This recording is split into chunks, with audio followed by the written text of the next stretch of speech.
कि जो इतिहासकार हुए हैं उनका नाम था मैक्स मुलर। उन्होंने क्या बोला है कि जो आर्य थे वो कहाँ से आए हुए थे? मध्य एशिया से। ये पता कैसे चलता है हमको कि मध्य एशिया से ही आए थे? कार्बन डेटिंग के अनुसार, है ना, कार्बन डेटिंग के अनुसार। और एक होती है यूरेनियम डेटिंग। और तो उसके अनुसार जब चयन किया गया डीएनए का, कड़ी जोड़ी गई, तो जाकर के लास्ट वाली जो कड़ी निकली मध्य एशिया में निकली हुई, है ना। तो वहाँ से डिसाइड हुआ कि लगभग जो पूरी जनजाति है विश्व की, सबसे पहले वहीं पास पनपी और वहाँ से फिर हर जगह डिस्ट्रीब्यूट हुई। ठीक है, इतना क्लियर हुआ? क्योंकि आर्यों की जो लैंग्वेज थी, भाषा, वो कौन सी भाषा थी? संस्कृत। टोटल ये कौन सी भाषा बोलते थे? संस्कृत बोलते थे। आर्यों की जो प्रशासनिक इकाई थी, प्रशासनिक इकाई का मतलब ये लोग जैसे प्रशासन करते थे तो किस स्टेज से करते थे, लेकिन जो सबसे छोटी इकाई क्या थी, जैसे कि अभी क्या है ग्रामीण में ग्राम लेवल पंचायत होती है, इसके बाद फिर आपकी जो ब्लॉक पंचायत होती है, फिर जिला पंचायत होती है, फिर इसके अलावा जो डिवीजन्स होते हैं या फिर और ऊपर जाएंगे तो फिर स्टेट होता है, फिर इसके बाद सेंट्रल गवर्नमेंट आते हैं। तो वहाँ पे भी ये डिसाइड हुआ था कि किस तरीके से ये लोग राजनीति करेंगे, इनके समाज कैसे चलेगा, प्रशासनिक इकाई क्या होगी। तो इन्होंने अपना जो समाज बांटा हुआ था वो 5 भागों में बांटा हुआ था। सबसे जो छोटा पार्ट था वो कहलाता था कुल। ठीक है, हाँ। इसके बाद फिर कौन था सेकंड वाला? ग्राम। फिर इसके बाद विष, फिर जन, और फिर हुआ था राष्ट्र। ठीक है, सबसे बड़ी इकाई क्या थी? राष्ट्र। और सबसे छोटी इकाई क्या थी? कुल। ठीक है, तो कुल का मतलब फैमिली। फैमिली का जो मतलब मालिक हुआ करता था उसको क्या बोला गया? कुलपति। ठीक है, जो कुल का मालिक हुआ करता था उसको क्या बोला गया? कुलपति।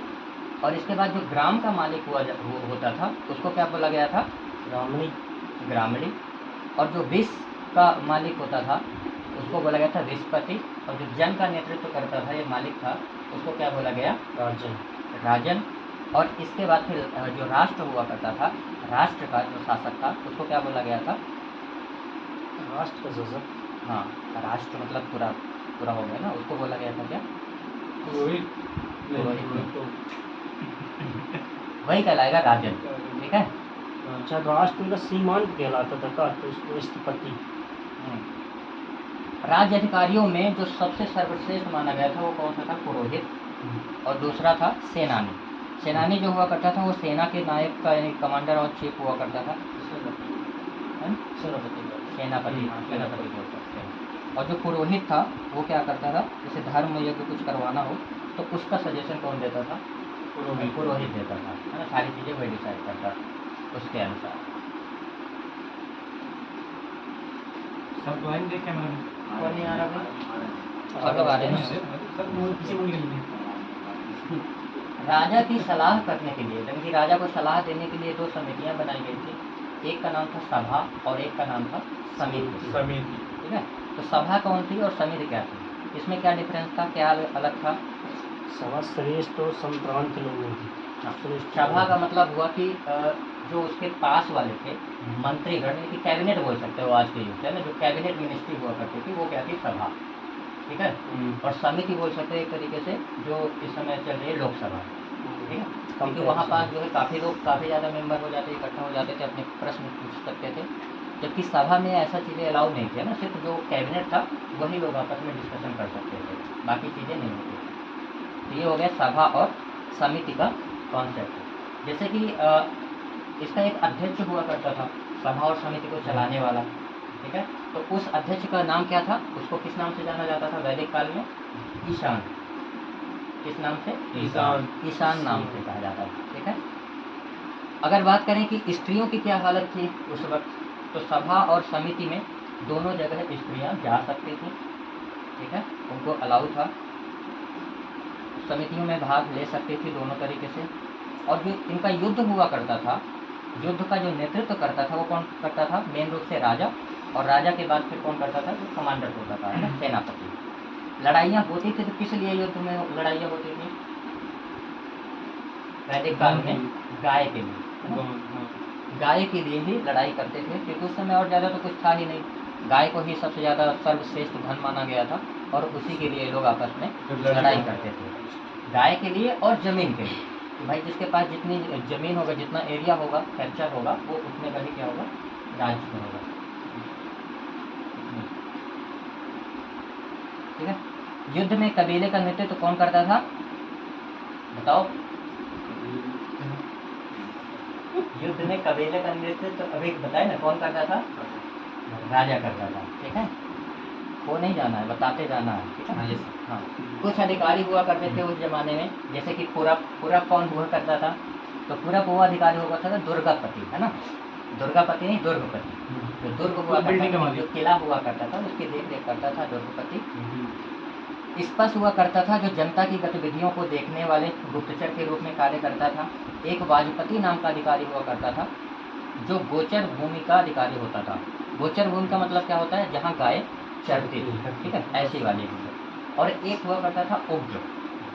उग्र का काम क्या था, ये अपराधियों को पकड़ने का कार्य करता था, उग्र। ठीक है, यहाँ तक किसी को कोई डाउट है, कोई डाउट नहीं है। ऋग वैदिक समाज 4 वर्णों में विभाजित था, और इसकी जानकारी हमको कहाँ से मिलती है, ऋग्वेद के 7वें मंडल से, है ना। पुरुषड़ी, जिसमें पुरुषोक्त के उदाहरण भी दिए गए हैं, जिसमें हिंदू धर्म को 4 वर्णों में बांटा गया था। कौन कौन से थे वो, नहीं आप बताएंगे सामने आकर के, नहीं बताइए सर। ब्राह्मण क्षत्रिय वैश्य और शूद्र। ठीक है, ये 4 वर्णों में बटे हुए थे। और इसका वर्णन किसमें है, ये किसमें है, ये ऋग्वेद के 7वें मंडल में, 10वें मंडल में, 7वें मंडल में। अच्छा वो, हाँ 7वें मंडल में क्या है, तो 10 राग युद्ध का वर्णन है। 10 राग युद्ध किसके किसके बीच में हुआ था, सुदास, एक साइड थे सुदास, और दूसरे साइड थे 10 राजा, 10 राज्य, है ना। राज्य मतलब राजा, और 10 मतलब 10। ठीक है, 10 राजा थे एक तरफ, और एक तरफ कौन था, सुदास। उनके बीच में लड़ाइयाँ हुई, और लड़ाई में जीता कौन था, विजय कौन हुआ था, सुदास विजय हुआ। ठीक है, आगे जब देखते हैं कि आर्यों का जीवन किस टाइप से चल रहा था, मतलब कि ये मात्र सत्रात्मक था या पितृ सत्रात्मक था। जैसे कि वैदिक सभ्यता और इंडस वैली सिविलाइजेशन का कंपेयर करवाते हैं, तो जो हमारी सिंधु सभ्यता थी वो कैसी थी, मात्र सत्रात्मक, और ये जो वैदिक सभ्यता है ये पूरी तरीके से पितृ सत्रात्मक थी। ठीक है, ये कैसे थी, कहाँ को है, हेलो, कैसी थी ये, पितृ प्रधान था। ठीक है, पितृ सत्रात्मक ये संस्था चल रही थी। स्त्रियां इस काल में अपने पति के साथ यज्ञ कार्य में भाग ले सकती थी, उनको इतना अधिकार दिया गया था। बाल विवाह और पर्दा प्रथा की बात करें तो इस समय दोनों प्रचलन में नहीं थे। ठीक है, मतलब पर्दा भी नहीं था और बाल विवाह भी नहीं होते थे। स्त्रियों को वन चुनने का अधिकार था पूरी तरीके से। ठीक है, स्त्रियां शिक्षा ग्रहण कर सकती थी। यहाँ पे गार्गी याज्ञवल्क्य से जो एक चरित्र है, कैरेक्टर है, इनसे वर्णन हुआ है, मतलब पता चलता है कि वह उस समय जो स्त्रियों की जो शिक्षा थी बहुत उच्च क्वालिटी की थी, है ना। गार्गी और याज्ञवल्क्य का संबंध या संवाद आपने सुना भी होगा कई जगह। जीवन भर जो अविवाहित रहने वाली लड़कियों को क्या कहा जाता था, अमाजी। ठीक है, अगर हम बात करें कि आर्यों का पेय पदार्थ क्या था, सोमरस। ये किससे बना हुआ करता था, वनस्पति से। ये किससे बनता था, वनस्पति से बना था। आर्य मुख्यतः 3 प्रकार के वस्त्रों का उपयोग करते थे, है ना। कौन कौन से, जांघिया, अंडरवियर जो अंदर पहनते थे उसको नहीं बोलते थे, हाँ बिल्कुल, जो अंदर पहनते थे उसको क्या बोलते थे, ठीक है। वास, अधिवास और कुशड़ी, ये 3 प्रकार के कपड़े हुआ करते थे, और जो अंदर पहनते थे उसको क्या बोला जाता था, नीवी। ठीक है, आर्यों के मनोरंजन का मुख्य साधन क्या था, संगीत, रथ दौड़, द्रुत क्रीड़ा, पक्षियों को लड़ाना, इस तरीके की चीजें। और उनका प्रिय पशु घोड़ा, प्रिय पशु इनका घोड़ा था। गाय अघन्या थी, अघन्या मतलब ना मारा जाने वाला पशु। ठीक है, और इसकी हत्या करने वाले को देश निकाला, यहाँ तक कि फांसी की सजा भी हो सकती थी, है ना। बीच में किसी, हाँ बिल्कुल पूछना पड़ेगा, सही बोल रहे हो। ठीक है, आर्यों द्वारा खोजी गई जो धातु थी वो कौन सी थी, लोहा। आर्यों द्वारा कौन सी, लोहा थी। ठीक है, जिसे और- वैदिक साहित्य में श्याम अयस्क क्या कहा गया था? श्याम श्याम अयस्क। लोहित अयस्क के नाम से किसको जाना जाता है? आप बताइए सचिन। तांबा लोहित अयस्क के नाम से किसको जाना जाता है? बताइए। तांबा। सही है, सही। हाँ तांबा। बिल्कुल, तांबा। ठीक है। ऋण देकर ब्याज लेने वाला जो व्यक्ति था उसको वैकनाट या सूदखोर कहा जाता था। इस समय जो वस्तु विनिमय प्रणाली प्रचलित थी, मतलब एक वस्तु दे करके दूसरी वस्तु आप ले सकते थे। ठीक है। सर्वाधिक अगर इनका प्रिय देवता कहा जाए तो उस समय इंद्र ही थे। ठीक है। मनुष्य एवं देवताओं के बीच को जो मध्यस्थता करता था या संवाद स्थापित करता था, उनमें अग्नि देवता थे। ठीक है। आज भी अपन देखते हैं कि जब आहुति करते हैं तो अग्नि में ही करते हैं और अग्नि सीधे से पहुंचा देता है फिर, है ना, अलग अलग अपने अपने स्थान पर। अगर नदियों की बात करें तो सबसे जो पवित्र नदी मानी गई है वैदिक सभ्यता में, वो कौन सी थी? सरस्वती। ऋग्वेद में गंगा 1 बार, यमुना 3 बार और सर्वाधिक बार सिंधु नदी का उल्लेख हुआ है। ठीक है। कुछ प्राचीन नदियां हैं और इनके मॉडर्न नेम बदल चुके हैं, तो आपको बताना है पुराना नाम क्या था और नया नाम क्या था। जैसे कि कुर्म प्राचीन नाम है, इसका आधुनिक नाम है कुर्रम। कुंभा, जिसको आजकल काबुल के नाम से जाना जाता है। वितास्ता, झेलम, अष्टिनी, पुरुषड़ी, शतुर्दी, सतलज, विपाशा, सदानीरा, दृष्टगति, गोमती, सुवस्तु। ठीक है। ये कुछ नदियाँ हैं। उत्तर वैदिक काल आते आते जो सर्वाधिक प्रिय देवता थे, जो पहले थे कौन? इंद्र। वो बाद में इंद्र के स्थान पे कौन आ गए? प्रजापति। ठीक है। तो प्रजापति के नाम से किसको जाना जाता है? शंकर को। ठीक है। सर्वाधिक प्रिय देवता कौन बन गए? प्रजापति। और अगर हम कुछ देवताओं का बात करते हैं ऋग्वैदिक कालीन जो देवता थे जो संबंध रखते थे, जैसे इंद्र का संबंध किससे था? तो युद्ध का नेता और वर्षा के देवता के रूप में जाना जाता है। अग्नि देवता को किस नाम से जाना जाता है? देवता एवं मनुष्यों के बीच संबंध बताने वाले। ठीक है, मध्यस्थ। वरुण, पृथ्वी एवं सूर्य से आप इंडिकेट कर सकते हो, है ना, पृथ्वी एवं सूर्य के निर्माता। समुद्र। और इसके बाद सोम, वनस्पति देवता। उषा, प्रगति एवं उत्थान के देवता। अश्विन, विपत्तियों को हरने वाले देवता। पूषण, पशुओं का देवता। विष्णु, विश्व के संरक्षक एवं पालन करता। मारुत सुना तो ना, मारुति नंदन, हनुमान जी। हाँ, तो ये किसके देवता थे? हवा, आंधी चलाने वाले। हाँ, आंधी तूफान, क्योंकि ये जब चलते थे तो आंधी तूफान ही आते थे। ठीक है। वही बताए तुम क्या बीच में बोल रहे अरे नहीं, कोई बात नहीं। उत्तर वैदिक काल में राजा के राज्याभिषेक के समय राजसूय यज्ञ किया जाता था। राजसूय यज्ञ क्या हुआ करता था उस समय? अनुष्ठान करके एक घोड़ा छोड़ा जाता था, है ना, जो रामायण में छोड़ा गया था।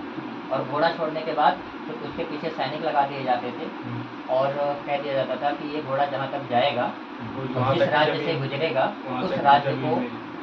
उस राज्य को अपना झंडा सम्मान में झुकाना होगा।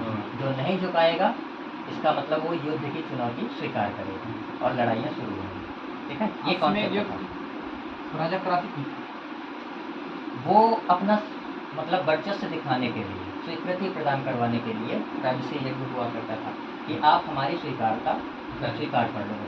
ठीक है। अधीनस्थ, जैसे कि जो अगर हम बात करते हैं कि मिडिवल इंडिया में, तो मध्यकालीन भारत में जो कॉन्सेप्ट अपनाया था अकबर ने, सेम कॉन्सेप्ट था। अकबर का कोई ये नहीं था कि आप जो मतलब पूरा राज्य कब्जा करना चाहता था। उसका कॉन्सेप्ट इतना था कि आप टैक्स मुझे देते जाओ और मेरी अधीनस्थ स्वीकार कर लो, इसके बाद आप राज्य पर कोई दिक्कत नहीं, है ना। यही कॉन्सेप्ट था ना उसका। जबकि उसका अधिकार ये मतलब उसकी इच्छा ये नहीं थी कि पूरा राज्य जो मतलब पूरे देश में वो करे। ठीक है। वो हर जगह राज्य कर भी नहीं सकता ना, एक बंदा कहाँ तक करेगा। सही बात। उस रास्ते की जीएसटी लगा देता था। हाँ, बस ऐसे बोल सकते हो, जीएसटी लगा देता था वो। बहुत बढ़िया। ठीक है। मेरे कुछ दर्शन एवं उसके प्रवर्तक को भी ध्यान रखना है, एग्जाम में कई बार पूछे जाते हैं। जैसे कि चारवाक, ये किसके प्रवर्तक हैं? चारवाक के। योग के प्रवर्तक कौन है? योग दर्शन के पतंजलि। सांख्य के कौन है? तो लोग पास में आ जाओ थोड़ा सा। कपिल मुनि। हाँ, नहीं आ गया। शांत। कौन है? कपिल मुनि। तेजी से बोलो, कपिल मुनि। आवाज नहीं आई। कपिल मुनि। कपिल मुनि। अभी सोना कौन है? देखो सोना चांदी सब होगा, बस बाबू सोना बाद में थोड़ा सा जाएगा। करो, है ना। अभी क्या? पूर्व मीमांसा बताओ, जेमिनी। उत्तर मीमांसा, उत्तर में मीमांसा बदरायण। बदरायण का हाँ, वैशेषिक, वैसे की तो ये कणाद। हाँ ठीक कणाद। है। और न्याय के, न्याय दर्शन के कौन है? न्याय की गौतम। गौतम। न्याय के गौतम। सांख्य दर्शन के कौन है? कपिल। कपिल। हाँ, कपिल। ठीक है।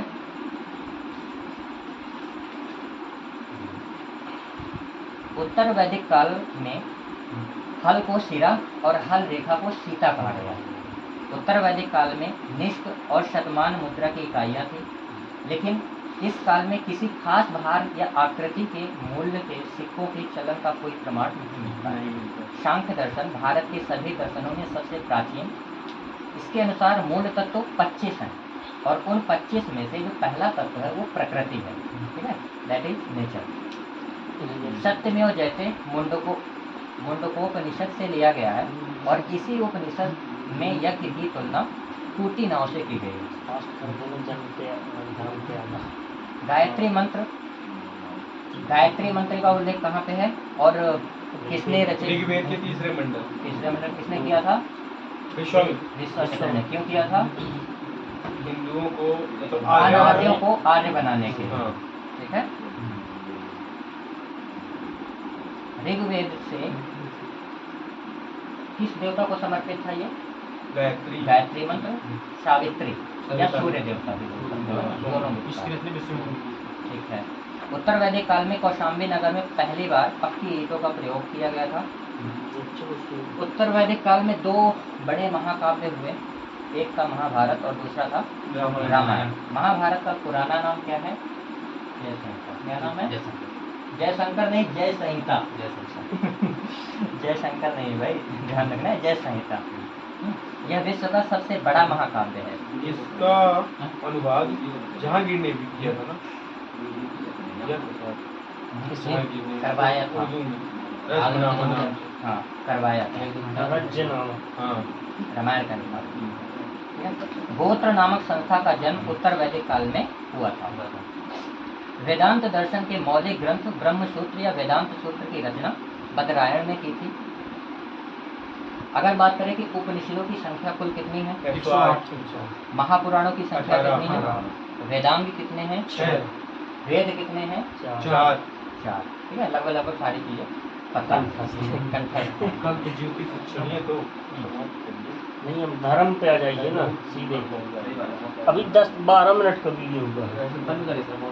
सुनिए तो बंद करिए। हमें सो जाएंगे, आज सो जाएंगे। इसको आज बंद करिए। अब मैं बता रहा हूँ, कल से थोड़ा पढ़ लिया करेंगे।